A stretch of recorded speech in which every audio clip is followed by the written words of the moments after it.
Hello folks and welcome back to another video. I'm in BGC and I've been back for about a week. The last video in which you saw on the channel was me leaving Baguio and arriving at San Fernando. However, I've been involved in a motorcycle accident, and this was not a small accident. It was a pretty serious accident that ended up cancelling my entire trip. And basically what happened was I was in the middle lane and there was quite a large build-up of traffic.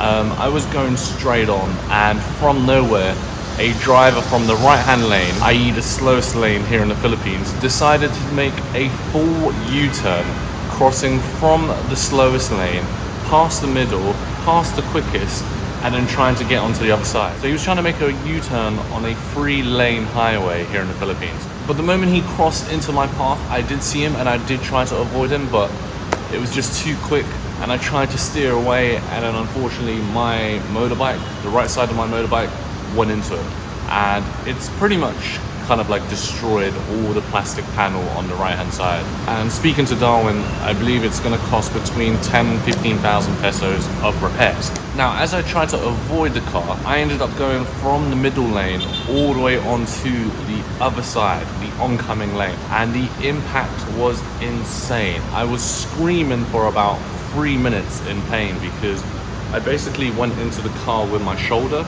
and took most of the impact through my arm and into my chest. And what was hurting the most was the right side of my chest here. I couldn't breathe properly.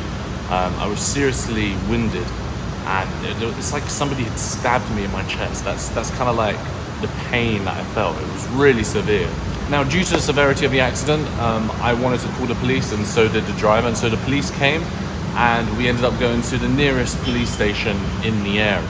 We did have to wait for a while at the police station because there was a previous accident just before ours that had occurred with another motorcycle incident, and unfortunately the driver of that accident had actually passed away, and their family was inside the police station trying to reach a settlement. And so while that was taking place, I was talking to the driver who I was involved in the accident with about what to do, because actually at the end of the day, when I was speaking to Darwin, who is the owner of the motorcycle, he was telling me that here in the Philippines you need to reach a settlement between yourself and the person involved in the accident. It's like it's between you two. So I'm speaking to the driver of the vehicle who tried to make a U-turn on the highway, and I was explaining to him how this would be considered his fault because first of all he's trying to make a U-turn on a national highway, which he should not be doing. And the other thing is, because this was a front end collision with the vehicle, in the UK that would be considered the driver's fault, and if this was a rear end collision, then it would be my fault because I haven't allowed enough space between myself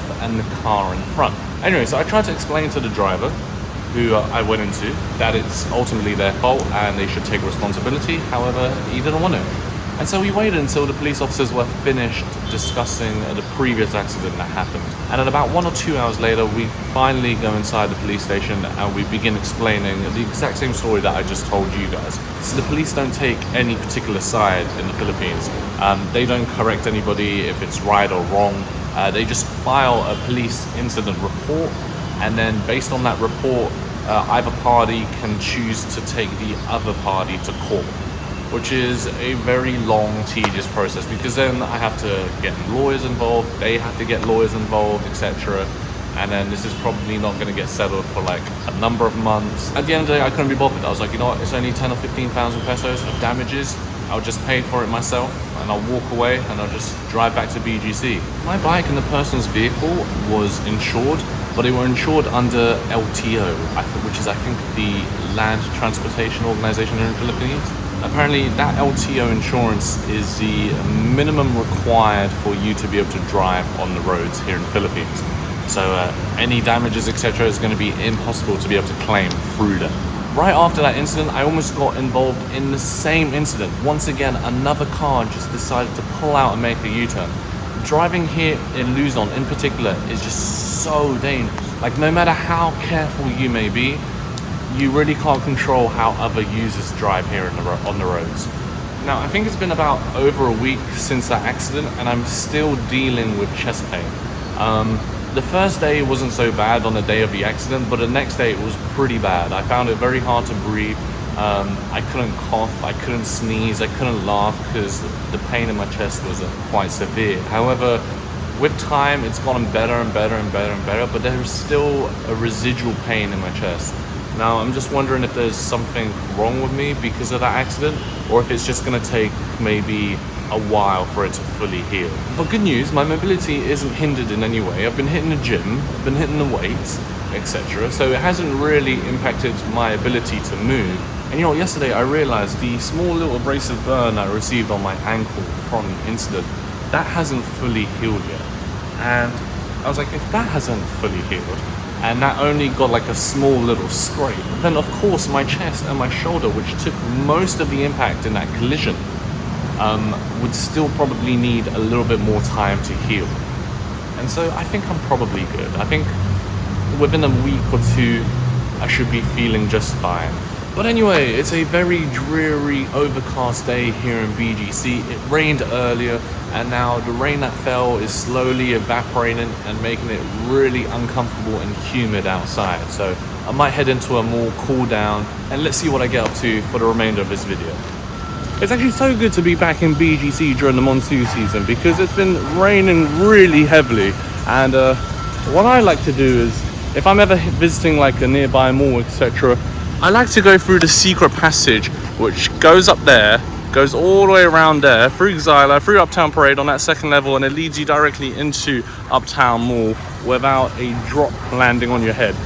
And we've made it to the terrace of Uptown Mall. Now, I want to tell you that a family member is visiting here in the Philippines. My sister's in Asia and she's been in Thailand for about a week or two, and now she's come over to the Philippines because she really wants to see El Nido from my videos. And she's in El Nido right now. She stayed with me in BGC for about 2 days before she caught a flight directly to El Nido, which was about £200. Now, I was planning to join her in El Nido, but due to the weather, I don't think I am. I mean, it's so overcast right now that the best thing to do is stay in Metro Manila, in my opinion, until we're out of the monsoon season. I did tell her that she should have really come here about a month or 2 months ago for the best weather, because when I was in El Nido, I think 50% of the time it was nice and clear skies, and then the other 50% of the time it was raining. And when it rains in El Nido, it pretty much rains all day from what I've come to learn. It's not like here in BGC Manila where it kind of rains for a little bit and then it stops after a while.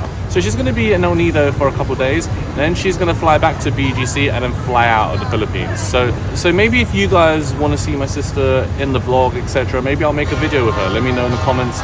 I'll introduce you to one of my family members. Okay, before I leave Uptown Mall, I'm quickly going to pay for my internet bill here at the Globe kiosk. The amount due is 1,600 pesos for this month.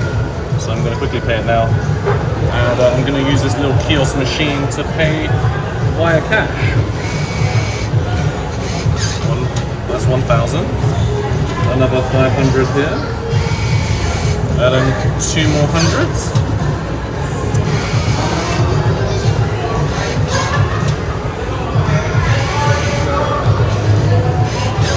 Alright, I think that's it done. Look, it says total amount 1,700 pesos. Boop. Please wait. Oh, it's taken a long time, isn't it? Jeez, processing. Skip or submit, yes, skip. Okay, and I've just paid for my internet. Nice.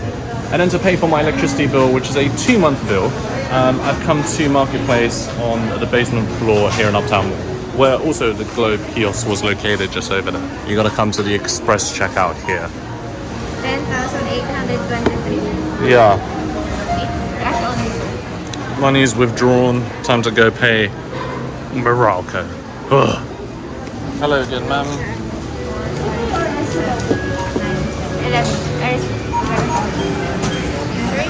176.2. Thank you, Bob.